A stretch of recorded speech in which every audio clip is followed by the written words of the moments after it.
এই দেখুন সেই আমার সেই গোলাপ গাছ দুটো, যেটাকে আমি এই গাছ দুটোকে একটা সাদা এবং একটা অরেঞ্জ কালারের, এই গাছ দুটোকে আমি ছোট চারা অবস্থায় নার্সারি থেকে এনেছিলাম।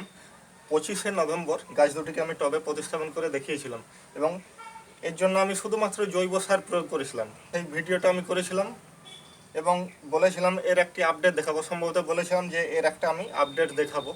এবং বেশ কিছু ভিডিওতেও আমি বলেছিলাম যে এর জন্য আমি একটা বিশেষ জৈব এবং অজৈব সার, এই মিশ্রণে একটা বিশেষ সার আমি তৈরি করেছি, যে সারটা আমি এই গাছে প্রয়োগ করেছি। তার ফলস্বরূপ দেখতেই পাচ্ছেন কত সুন্দর সুন্দর ফুল এসেছে এবং ফুলের প্রচুর প্রচুর ফুলের কলি এসেছে।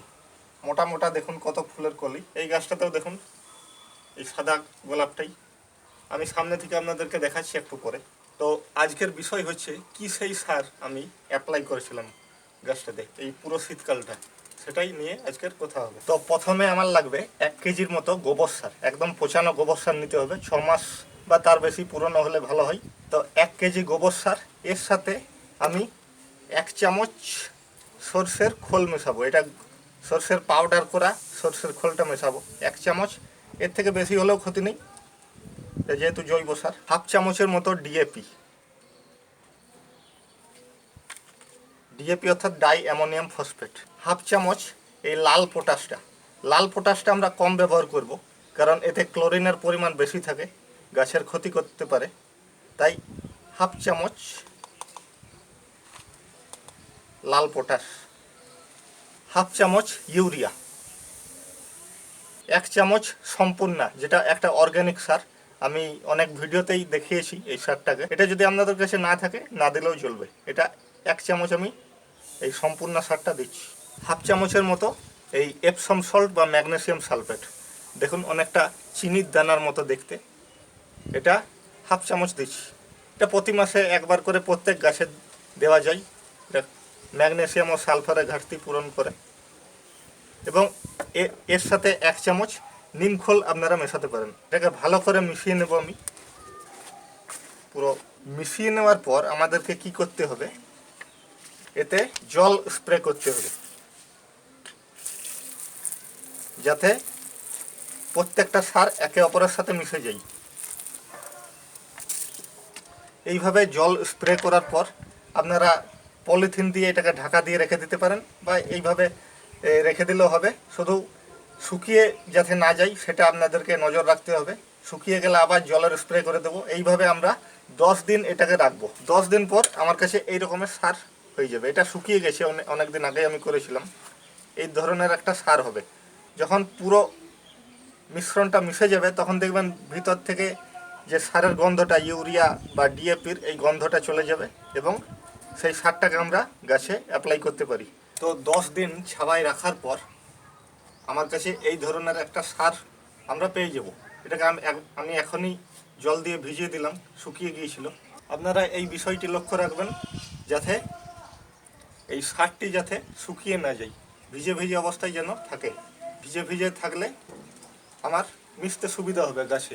এইবার আসি এই সারটাকে আমরা কিভাবে ইউজ করব গাছে ইউজ করার আগে আমাদেরকে গাছের মাটি একদিন আগে ভিজিয়ে দিতে হবে, মাটিটা একটু যাতে ভিজে ভিজে থাকে। তারপর 4-5টা ভালো করে উপরের মাটিটাকে ভালো করে ঘষে দেব। ভালো করে মাটিটা ঘষে দেওয়ার পর একটা 10 ইঞ্চি টবের ক্ষেত্রে 2 মুঠো বা তার থেকে কিছুটা কম আপনারা নিতে পারেন। 2 মুঠো মানে 2 হাত মুঠো করলে যতটা স্বাদ হয় ততটাই আমরা এই 10 ইঞ্চি টবের ক্ষেত্রে দেব। গাছের ধারে ধারে দিয়ে দেবো, মাটির ধারে ধারে, এবং ভালো করে এই সারটাকে মিশিয়ে দেবো। এখন যেহেতু ফেব্রুয়ারি মাস, আজকে 16ই ফেব্রুয়ারি, তাই এই মাসটা আপনারা এই সারটাকে গোলাপ গাছে দিতে পারেন, কারণ এখনও এর প্রচুর পরিমাণে ফুল পাবেন আপনারা। ঠিক যখনই একটু গরম ভাব চলে আসবে ওয়েদারের মধ্যে, তখন এই সারটা অ্যাপ্লাই করে আমরা বন্ধ করে দেবো। তখন কি সার দিতে হবে গাছে তার আমি একটা আলাদা ভিডিও করব। এখন আপনারা এই সারটা ব্যবহার করতে পারেন।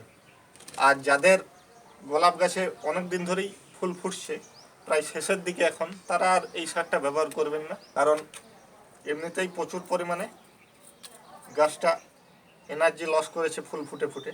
এবং আরও বেশি যদি এই কেমিক্যাল সার আমরা দিই গাছে, গাছটা আরও শকে চলে আসবে। তো ভালো করে মিশিয়ে দেওয়ার পর আমরা গাছে জল দিয়ে দেবো।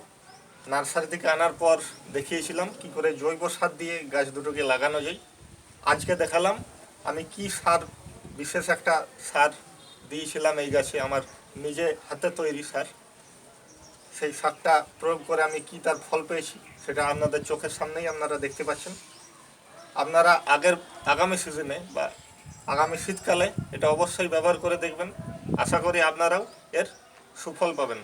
এবার আমি সামনে থেকে এই গোলাপ গাছ দুটিকে আপনাদেরকে দেখাচ্ছি। এটা দেখুন আমার সাদা গোলাপ, কত সুন্দর সুন্দর ফুল এসেছে এবং কত ফুলের কলিও আরও এসেছে। দেখুন কত মোটা মোটা ফুলের কলি। এবং এটা হচ্ছে অরেঞ্জ গোলাপ, এটাতেও প্রচুর ফুলের কলি এসেছে।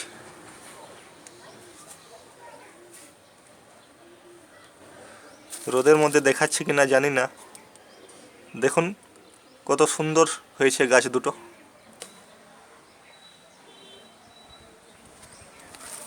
তো এই ছিল আমার আজকের ভিডিও। গোলাপ গাছের আপডেটটা দেখালাম এবং কি রোজ ফুড আমি তৈরি করেছিলাম হোমমেড, জৈব এবং অজৈব সার মিশ্রিত। ভিডিওটি দেখে উপকৃত হয়েছেন, ভিডিওটিকে একটা লাইক অবশ্যই দেবেন এবং আমার চ্যানেলটিকে যদি এখনও সাবস্ক্রাইব করেননি প্লিজ আমার চ্যানেলটিকে সাবস্ক্রাইব করুন। অনেক সাবস্ক্রাইবার আছে যারা নোটিফিকেশান পাচ্ছে না, তাদের উদ্দেশ্যে বলি, যদি আপনারা নোটিফিকেশান না পেয়ে থাকেন আমার চ্যানেল পেজে যাবেন, তার নিচে আইকনটি লেখা রয়েছে সেই আইকনটিতে ক্লিক করবেন। আমি আজ পর্যন্ত যতগুলি ভিডিও আপলোড করেছি প্রত্যেকটা ভিডিও আপনারা দেখে নিতে পারবেন সেখান থেকে। তবে আমার প্লে লিস্ট পেজে যাবেন, সেখানে অল ভিডিও বলে একটা প্লে লিস্ট আছে, সেখানে ক্লিক করলেও আমার প্রত্যেকটা ভিডিও আপনারা পেয়ে যাবেন। তো আজকের মতো এখানেই শেষ করছি। আশা করি ভিডিওটি দেখে উপকৃত হয়েছেন। ধন্যবাদ। জয় হিন্দ, জয় ভারত।